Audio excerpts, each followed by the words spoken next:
श्री सूर्यकवचम् शृणुस्व मुनिशार्दूल। सूर्यस्य कवचं शुभम् शरीरारोग्यदं दिव्यं सर्वसौभाग्यदायकं दैदीप्यमानं मुकुटं स्फुरन्मकरकुण्डलं ध्यात्वा सहस्रकिरणं स्तोत्रमेतदुदीरयेत्। शिरो मे भास्करः पातु ललाटे मे मितद्युतिः नेत्रे दिनमणिः पातु श्रवणे वासरेश्वरः। घ्राणं धर्मघृणिः पातु वदनं वेदवाहनः। जिह्वां मे मानदः पातु कंठं मे सुरवन्दितः।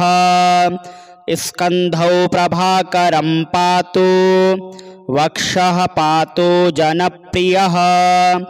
पातु पादौ द्वादशात्मा सर्वागं सकलेश्वरः। सूर्यरक्षात्मकं स्तोत्रं लिखित्वा भूर्जपत्रके दधाति यः करे तस्य वसगाः सर्वसिद्धयः। सुस्नातो यो जपेत् सम्यक् योधीते स्वस्थमानसः। सरोगमुक्तो दीर्घायुः सुखं पुष्टिं च विन्दति। शृणुस्व मुनिशार्दूल।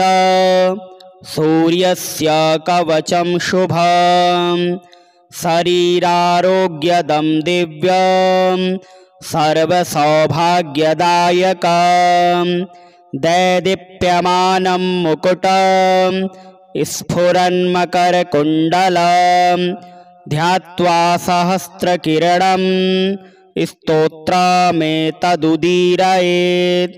शिरो मे भास्करः पातु ललाटे मे मितद्युतिः नेत्रे दिनमणिः पातु श्रवणे वासरेश्वरः। घ्राणं धर्मघृणिः पातु वदनं वेदवाहनः। जिह्वां मे मानदः पातु कंठं मे सुरवन्दितः। स्कन्धौ प्रभाकरं पातु वक्षः पातु जनप्रियः। पातु पादौ द्वादशात्मा सर्वागं सकलेश्वरः। सूर्यरक्षात्मकं स्तोत्रं लिखित्वा भूर्जपत्रके दधाति यः करे तस्य वसगाः सर्वसिद्धयः। सुस्नातो यो जपेत् सम्यक् योधीते स्वस्थमानसः। सरोगमुक्तो दीर्घायुः सुखं पुष्टिं च विन्दति। शृणुस्व मुनिशार्दूल। सूर्यस्य कवचं शुभम् शरीरारोग्यदं दिव्यं सर्वसौभाग्यदायकं दैदीप्यमानं मुकुटं स्फुरन्मकरकुण्डलं ध्यात्वा सहस्रकिरणं स्तोत्रमेतदुदीरयेत्। शिरो मे भास्करः पातु ललाटे मे मितद्युतिः नेत्रे दिनमणिः पातु श्रवणे वासरेश्वरः। घ्राणं धर्मघृणिः पातु वदनं वेदवाहनः। जिह्वां मे मानदः पातु कंठं मे सुरवन्दितः। स्कन्धौ प्रभाकरं पातु वक्षः पातु जनप्रियः। पातु पादौ द्वादशात्मा सर्वागं सकलेश्वरः। सूर्यरक्षात्मकं स्तोत्रं लिखित्वा भूर्जपत्रके दधाति यः करे तस्य वसगाः सर्वसिद्धयः। सुस्नातो यो जपेत् सम्यक् योधीते स्वस्थमानसः सरोगमुक्तो दीर्घायुः शृणुष्व मुनिशार्दूल सूर्यस्य कवचं शुभम् शरीरारोग्यदं दिव्यं सर्वसौभाग्यदायकं दैदीप्यमानं मुकुटं स्फुरन्मकरकुण्डलं ध्यात्वा सहस्रकिरणं स्तोत्रमेतदुदीरयेत् शिरो मे भास्करः पातु ललाटे मे मितद्युतिः नेत्रे दिनमणिः पातु श्रवणे वासरेश्वरः घ्राणं धर्मघृणिः पातु वदनं वेदवाहनः जिह्वां मे मानदः पातु कंठं मे सुरवन्दितः स्कन्धौ प्रभाकरं पातु वक्षः पातु जनप्रियः पातु पादौ द्वादशात्मा सर्वागं सकलेश्वरः सूर्यरक्षात्मकं स्तोत्रं लिखित्वा भूर्जपत्रके दधाति यः करे तस्य वसगाः सर्वसिद्धयः सुस्नातो यो जपेत् सम्यक् योधीते स्वस्थमानसः सरोगमुक्तो दीर्घायुः शृणुष्व मुनिशार्दूल सूर्यस्य कवचं शुभम् शरीरारोग्यदं दिव्यं सर्वसौभाग्यदायकं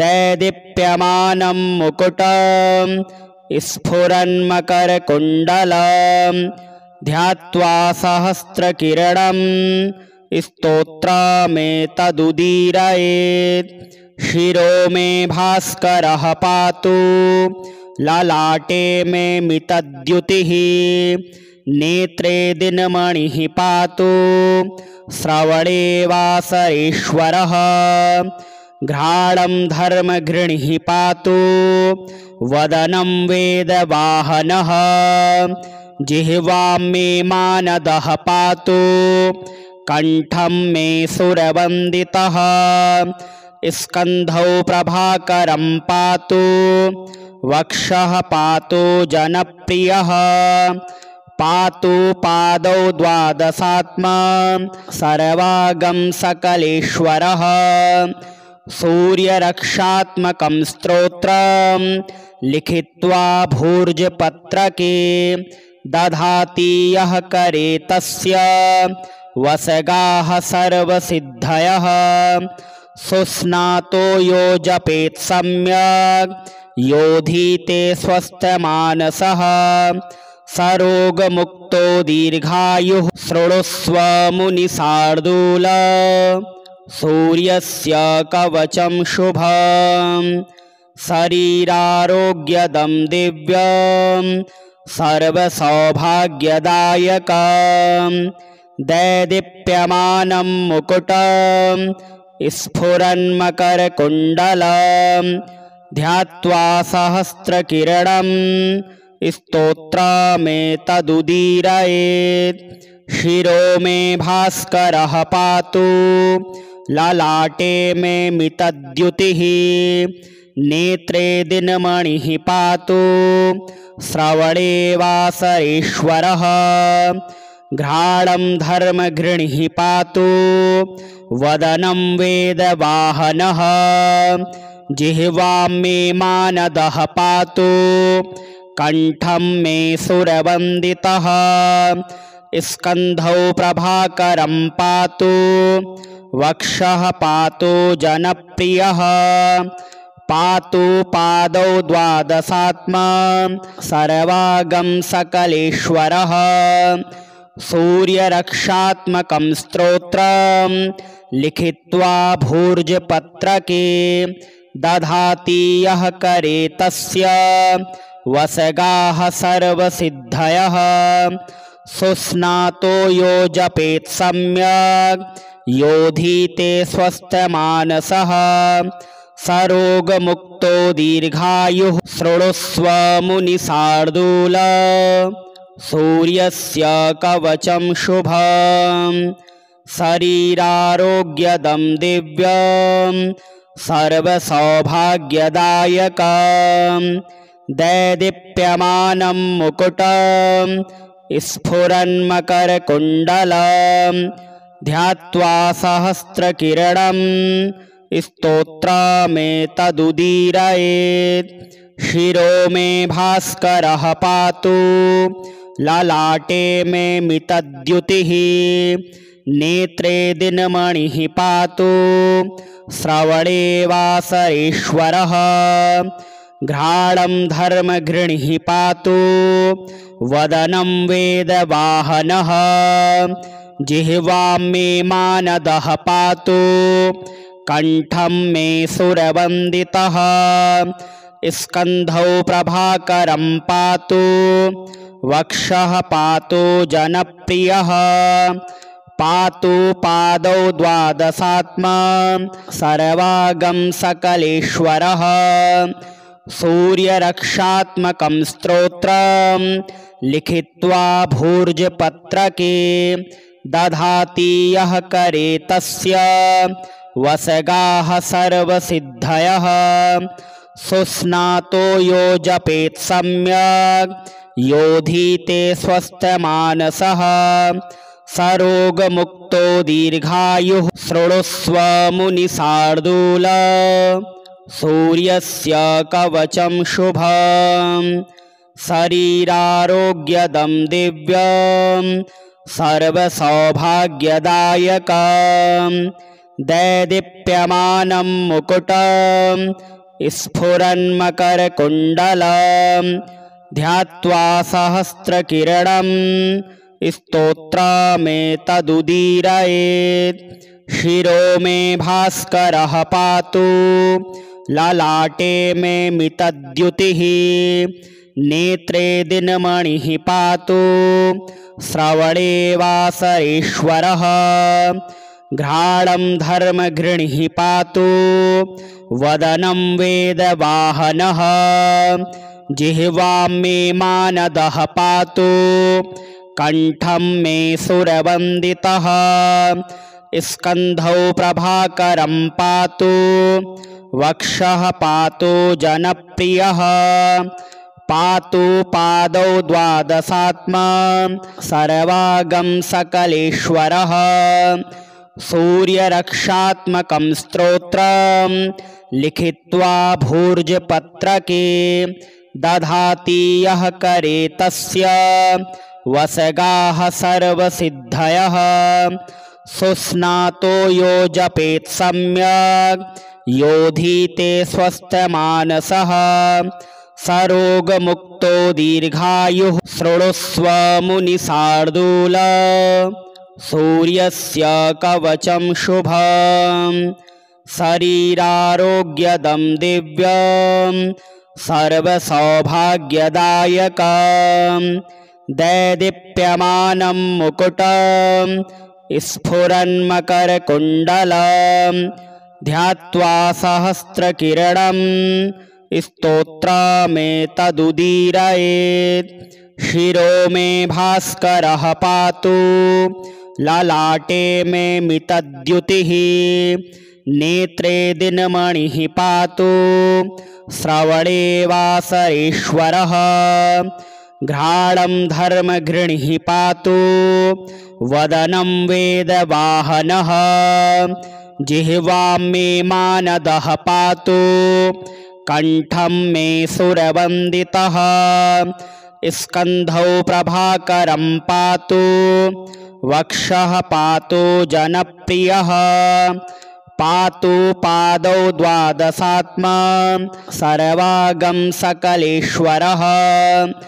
सूर्यरक्षात्मकं स्तोत्रं लिखित्वा भूर्जपत्रके दधाति यः करे तस्य वसगाः सर्वसिद्धयः सुस्नातो यो जपेत् सम्यक् योधीते स्वस्थमानसः सरोगमुक्तो दीर्घायुः शृणुष्व मुनिशार्दूल सूर्यस्य कवचं शुभम् शरीरारोग्यदं दिव्यं सर्वसौभाग्यदायकं दैदीप्यमानं मुकुटं स्फुरन्मकरकुण्डलं ध्यात्वा सहस्रकिरणं स्तोत्रमेतदुदीरयेत् शिरो मे भास्करः पातु ललाटे मे मितद्युतिः नेत्रे दिनमणिः पातु श्रवणे वासरेश्वरः घ्राणं धर्मघृणिः पातु वदनं वेदवाहनः जिह्वां मे मानदः पातु कंठं मे सुरवन्दितः स्कन्धौ प्रभाकरं पातु वक्षः पातु जनप्रियः पातु पादौ द्वादशात्मा सर्वागं सकलेश्वरः सूर्यरक्षात्मकं स्तोत्रं लिखित्वा भूर्जपत्रके दधाति यः करे तस्य वसगाः सर्वसिद्धयः सुस्नातो यो जपेत् सम्यक् योधीते स्वस्थमानसः सरोगमुक्तो दीर्घायुः शृणुष्व मुनिशार्दूल सूर्यस्य कवचं शुभम् शरीरारोग्यदं दिव्यं सर्वसौभाग्यदायकं दैदीप्यमानं मुकुटं स्फुरन्मकरकुण्डलं ध्यात्वा सहस्रकिरणं स्तोत्रमेतदुदीरयेत् शिरो मे भास्करः पातु ललाटे मे मितद्युतिः नेत्रे दिनमणिः पातु श्रवणे वासरेश्वरः घ्राणं धर्मघृणिः पातु वदनं वेदवाहनः जिह्वां मे मानदः पातु कंठं मे सुरवन्दितः स्कन्धौ प्रभाकरं पातु वक्षः पातु जनप्रियः पातु पादौ द्वादशात्मा सर्वागं सकलेश्वरः सूर्यरक्षात्मकं स्तोत्रं लिखित्वा भूर्जपत्रके दधाति यः करे तस्य वसगाः सर्वसिद्धयः सुस्नातो यो जपेत् सम्यक् योधीते स्वस्थमानसः सरोगमुक्तो दीर्घायुः शृणुष्व मुनिशार्दूल सूर्यस्य कवचं शुभम् शरीरारोग्यदं दिव्यं सर्वसौभाग्यदायकं दैदीप्यमानं मुकुटं स्फुरन्मकरकुण्डलं ध्यात्वा सहस्रकिरणं स्तोत्रमेतदुदीरयेत् शिरो मे भास्करः पातु ललाटे मे मितद्युतिः नेत्रे दिनमणिः पातु श्रवणे वासरेश्वरः घ्राणं धर्मघृणिः पातु वदनं वेदवाहनः जिह्वां मे मानदः पातु कंठं मे सुरवन्दितः स्कन्धौ प्रभाकरं पातु वक्षः पातु जनप्रियः पातु पादौ द्वादशात्मा सर्वागं सकलेश्वरः सूर्यरक्षात्मकं स्तोत्रं लिखित्वा भूर्जपत्रके दधाति यः करे तस्य वसगाः सर्वसिद्धयः सुस्नातो यो जपेत् सम्यक् योधीते स्वस्थमानसः सरोगमुक्तो दीर्घायुः शृणुष्व मुनिशार्दूल सूर्यस्य कवचं शुभम् शरीरारोग्यदं दिव्यं सर्वसौभाग्यदायकं दैदीप्यमानं मुकुटं स्फुरन्मकरकुण्डलं ध्यात्वा सहस्रकिरणं स्तोत्रमेतदुदीरयेत् शिरो मे भास्करः पातु ललाटे मे मितद्युतिः नेत्रे दिनमणिः पातु श्रवणे वासरेश्वरः घ्राणं धर्मघृणिः पातु वदनं वेदवाहनः जिह्वां मे मानदः पातु कंठं मे सुरवन्दितः स्कन्धौ प्रभाकरं पातु वक्षः पातु जनप्रियः पातु पादौ द्वादशात्मा सर्वागं सकलेश्वरः सूर्यरक्षात्मकं स्तोत्रं लिखित्वा भूर्जपत्रके दधाति यः करे तस्य वसगाः सर्वसिद्धयः सुस्नातो यो जपेत् सम्यक् योधीते स्वस्थमानसः सरोगमुक्तो दीर्घायुः